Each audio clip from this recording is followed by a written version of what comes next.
तो इस वीडियो के टाइटल और थंबनेल से आपको पता चली गया होगा कि मैं आज किस बारे में बात करूंगा। मैं आज बात करूंगा भगवत गीता के बारे में। ये है वो बुक। भगवत गीता के बारे में अगर आपको नहीं पता तो भगवत गीता हिंदुइज्म में सबसे ज़्यादा पढ़े जाने वाली बुक है। तो मैं इस बुक को क्यों पढ़ रहा हूँ? मैं तो एक मुस्लिम हूँ। तो बहुत लोग ये सोचते हैं कि अगर आप मुस्लिम हैं तो फिर आप हिंदू की किताब नहीं पढ़ सकते, या फिर अगर आप एक हिंदू हैं तो आप मुस्लिम्स की किताब नहीं पढ़ सकते। पर रियलिटी में ऐसा कुछ नहीं है। आप जिस भी धर्म से ताल्लुक़ रखते हो आप दूसरे धर्म की किताब पढ़ ही सकते हैं। और अभी मैं आगे इसी के बारे में डिस्कस करूंगा कि क्यों सबसे पहले आपको खुद के धर्म की किताब और फिर उसके बाद दूसरे के धर्म की किताब को भी पढ़ना चाहिए। Stay tuned.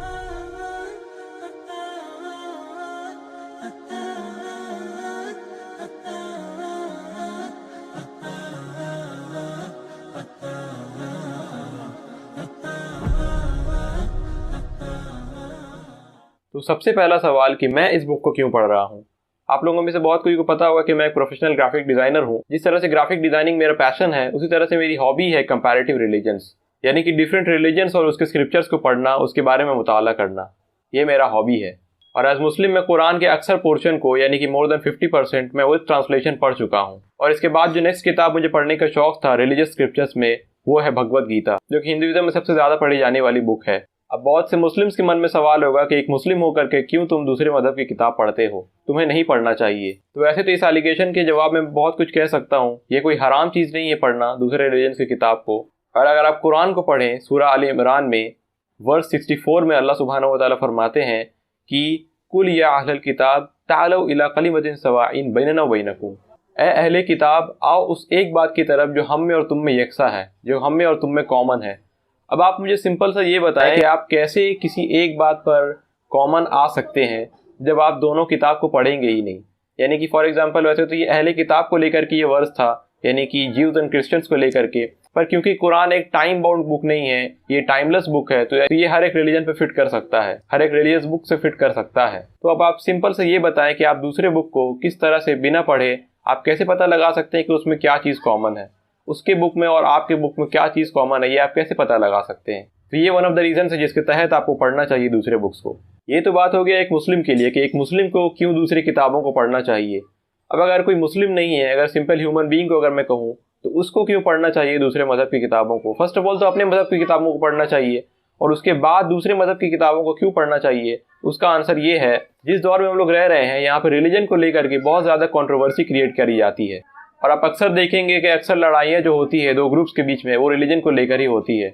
अब अगर आप इसकी तहकीक करें कि आखिर ये लड़ाइयाँ क्यों हो रही है या फिर क्यों होती है, तो जिस बेसिस पे ये लोग लड़ते हैं, या फिर जो भी दो ग्रुप्स लड़ते हैं किसी भी धर्म के, वो इस बेसिस पे लड़ते हैं जिसका कोई दीन से ताल्लुक ही नहीं होता, उसका कोई बेसिस ही नहीं रहता इस्लाम में। यानी कि इस्लाम इसकी कोई तालीम ही नहीं देता, इसकी कोई टीचिंग्स ही नहीं देता। इसी तरह से हर मज़हब के साथ में है। और अगर आप हर एक मज़हब की किताब को पढ़ें तो कोई भी मज़हब जो है अपने किताब में दूसरे मज़हब को टारगेट करने को नहीं कहता। हर मज़हब जो है पीस एंड हार्मनी को प्रोपगेट करता है, वो शांति को प्रोपगेट करता है, ना कि लड़ाइयों को। तो इसी तरह से अगर आप रिलीजन के सो कॉल्ड फॉलोअर्स को ना सुनकर आप खुद से मुताला करें, तो फिर आपको खुद ब खुद समझ में आ जाएगा कि स्क्रिप्चर्स में क्या लिखा हुआ है, स्क्रिप्चर्स किस चीज़ की दावत दे रही है और किस चीज़ की तालीम दे रही है, जो कि है सिर्फ वन गॉड, वन अल्लाह, वन भगवान की इबादत करना और उसकी गुलामी में आ जाना। अब आ जाते हैं भगवत गीता के इंट्रोडक्शन के बारे में। भगवत गीता का ये वर्जन जो मैंने मंगाया है, ये अब तक का सबसे ऑथेंटिक ट्रांसलेशन माना जाता है, जिसको ट्रांसलेट किया है AC भक्ति वेदांता स्वामी प्रभुपदा ने। ये अब तक का सबसे ऑथेंटिक और अनबायस्ड ट्रांसलेशन माना जाता है भगवत गीता का।